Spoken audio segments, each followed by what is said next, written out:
இரண்டாவதாய் நாம் பார்க்க போகிறது the church's power fuels gospel witness. சுவிசேஷத்தை சாட்சியாய் பிரசங்கிப்பதற்கு, சுவிசேஷத்தை சாட்சியாய் அறிவிப்பதற்கு சபையினுடைய வல்லமை, சபை பரிசுத்தாவியின் மூலமாய் கிடைக்கப்பெற்ற அந்த பலன் மிகவும் அவசியமாய் இருக்கிறது. The Spirit empowers the church not merely for blessings but to boldly spread the gospel to the ends of the world.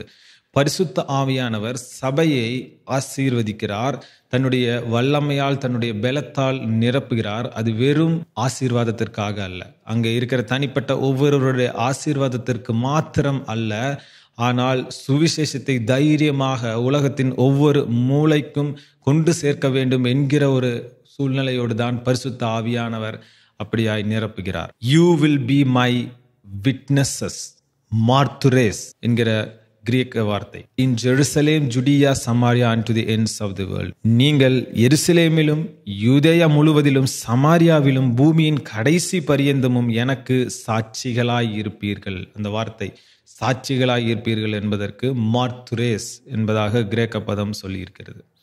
This echoes Jesus' earlier commissioning of the disciples as his witnesses. லூக்கா 24:47-49 லூக்கா இப்படியாய் பதிவு செய்திருக்கிறார். இயேசு கிறிஸ்து அவருடைய சீஷர்களை ஏற்கனவே நீங்கள் எனக்கு சாட்சிகளாய் இருக்க வேண்டும் என்று அழைத்திருக்கிறார். ஸோ இங்கே மீண்டுமாய் அந்த அழைப்பு உறுதி செய்யப்படுகிறது.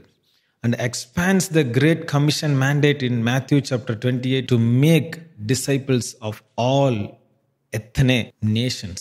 மத்தேயு 28 இயேசு கொடுத்த அந்த பிரதான கட்டளையாக உலகமெங்கும் போய் சகல ஜாதிகளையும் சகல ஜனங்களையும் சீஷராக்குங்கள் என்று சொல்லப்பட்டிருக்கிற அந்த கட்டளைக்கும் இது மிகவும் ஒத்ததாய் இருக்கிறது. நோட்டீஸ் த கிளியர் ஆர்டர். இங்கே சொல்லப்பட்டிருக்கிற அந்த வரிசையை சற்று கவனிப்போம்.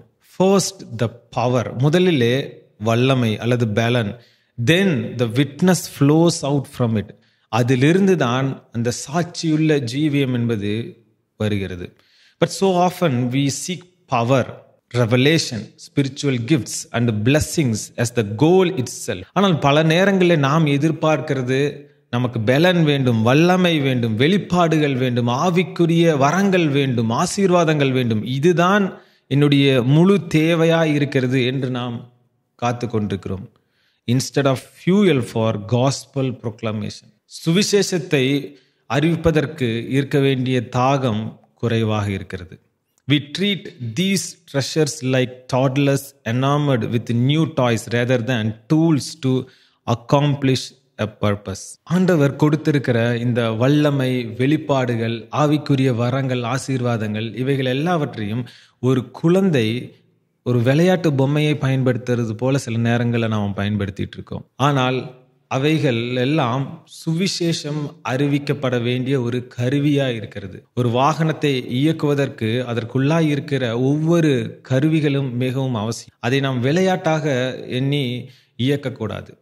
அப்படியாக தேவன் கொடுத்திருக்கிற இந்த வல்லமைகள், வெளிப்பாடுகள் எல்லாம் நம்மை நடத்துவதற்கு மாத்திரமல்ல, அவருடைய சுவிசேஷம் உலகமெங்கும் அறிவிக்கப்பட வேண்டும். அதுதான் பிரதான நோக்கமாய் இருக்கிறது. It is similar to the life giving Nile river that enabled fertile croplands to flourish across the arid deserts of ancient Egypt. The Nile wasn't meant to be a reservoir holding its water for itself. எகிப்திலே இருந்த Nile நதியானது அதனுடைய நீளத்திற்கு, அது அங்கே இருந்த அந்த முழு எகிப்து தேசத்தையும், பண்டைய காலத்தில் இருந்த அந்த முழு தேசத்தையும் அது செழிப்பாய் வைத்திருந்தது. அந்த நைல் நதி என்பது ஒரு இடத்திலே தங்கி இருப்பதற்காக அது ஆண்டவர் உருவாக்கவில்லை, அது ஓடிக்கொண்டே இருக்க வேண்டும். It was a river channel design to constantly distribute those waters outward, spreading life wherever the flow went. அது போகிற இடமெல்லாம் அது செழிப்பை கொடுத்து கொண்டிருந்தது என்று ஒரு பாதை அமைக்கப்பட்டிருந்தது. அந்த பாதையில் எல்லாம் செழிப்பாய் நிறைந்திருந்தது.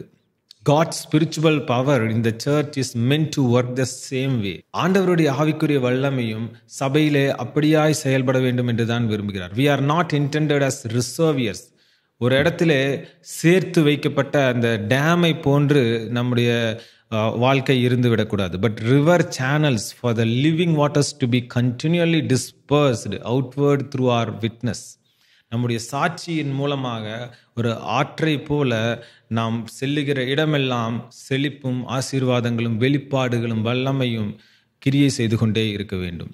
When we let the Spirit's power flow this way, even the most spiritual barren deserts are able to flourish and bear fruit. நாம் இப்படி பரிசுத்த ஆவியானவரின் வல்லமையை நமக்குள்ளாய் செயல்படுத்த அனுமதிக்கும் போது ஆவிக்குரிய கண்ணோட்டத்திலே வறண்டு போயிருக்கிற பாலைவனங்களும் மலராய் இருக்கிற சூழ்நிலைகளும் கனி கொடுக்கிற நிலைமைக்கு நேராய் செல்லும். The Greek word for witness here, மார்த்துரேஸ். நான் ஏற்கனவே சொன்னது போல சாட்சியுள்ளவர்களாய் இருப்பீர்கள் என்று சொல்லப்பட்ட அந்த வார்த்தை கிரேக்க பதத்திலே மார்த்துரேஸ் என்கிற வார்த்தையிலிருந்து சொல்லப்பட்டிருக்கிறது. It is where we get our English word martyr. இரத்த சாட்சி என்கிற அந்த ஒரு வார்த்தை, சாட்சியா இருப்பீர்கள் என்கிற அந்த வார்த்தையும் ஆங்கில வார்த்தையான மார்டர் என்கிற அந்த வார்த்தையிலிருந்து எடுக்கப்பட்டிருக்கிறது. It implies more than just making an observation or sharing information. It means being a witness on the stand in a courtroom, willing to testify faithfully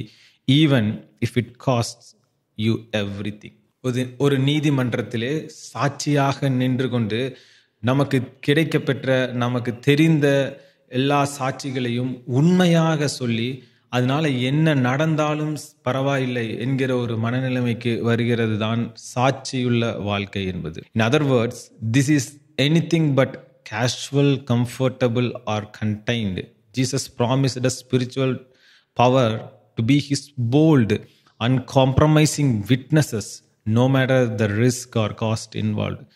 இது சுகபோகமாக கம்ஃபர்டபுளாக நமக்கு திருப்திகரமான ஒரு வாழ்க்கை வாழ வேண்டும் என்பதற்காக இயேசு கிறிஸ்து நமக்கு இந்த ஆவிக்குரிய வல்லமையை, ஆவியின் பலத்தை கொடுக்கவில்லை. நாம் தைரியமாகவும் என்ன வந்தாலும் சரி, எது நடந்தாலும் சரி, நான் ஆண்டவருக்காய் உறுதியாய் நிற்பேன் என்று ஒரு உறுதியான வாழ்க்கை வாழத்தான் நமக்கு பரிசுத்த ஆவியானவரின் வல்லமை கொடுக்கப்பட்டிருக்கிறது.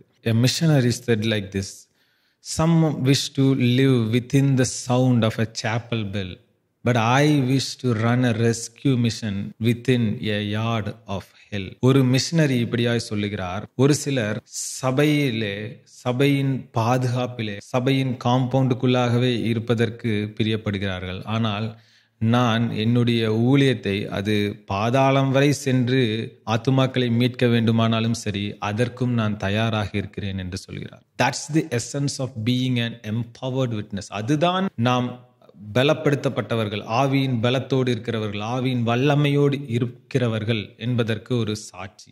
லீவிங் அவர் கம்ஃபர்டபிள் கிறிஸ்டியன் dwellings, நமக்கு இருக்கிற சுகபோகமான இந்த கிறிஸ்தவ வாழ்க்கையை விட்டு விலகி to bring the gospel light into the darkest place. எதற்காக? நாம் இருளிலே இருக்கிற அந்த ஜனங்களை எடுப்பதற்காக, சுவிசேஷத்தின் ஒளியை அங்கே கொண்டு செல்வதற்காக, both across cultures and locals, நம்முடைய சமுதாயத்தில் மாத்திரமல்ல, நம்முடைய கலாச்சாரங்களையும் தாண்டி நமக்கு எதெல்லாம் சுகபோகமாக இருக்கிறதோ அதையெல்லாம் விட்டு அதை தாண்டி செல்வது தான் empowered life. அதுதான் அந்த பலப்படுத்தப்பட்ட ஒரு வாழ்க்கை. Too often, however, the church has settled for being a holy huddling society, seeking power and blessing as the end goal rather than divine empowerment for passionate, self-sacrificing witness.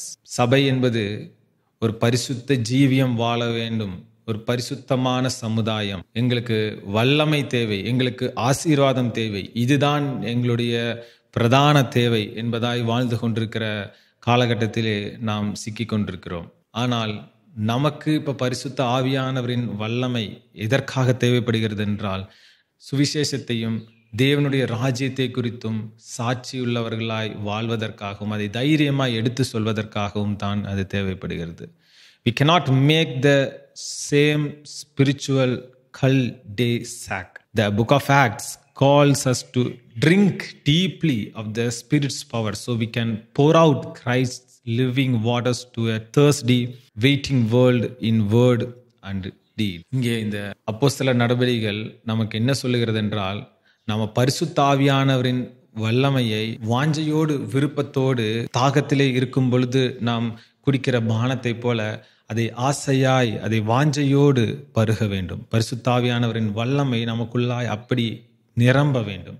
அப்பொழுது கிறிஸ்து நமக்குள்ள இருந்து ஜீவ தண்ணீராய் இந்த தாகமாய் இருக்கிற உலகத்திற்கு சென்று அங்கே காத்து கொண்டிருக்கிற ஜனங்களுக்கு அவருடைய கிரியைகள் நம் மூலமாய் வெளிப்படும். நம்முடைய பேச்சு, நம்முடைய செயல் மூலமாய் அது வெளிப்படும்.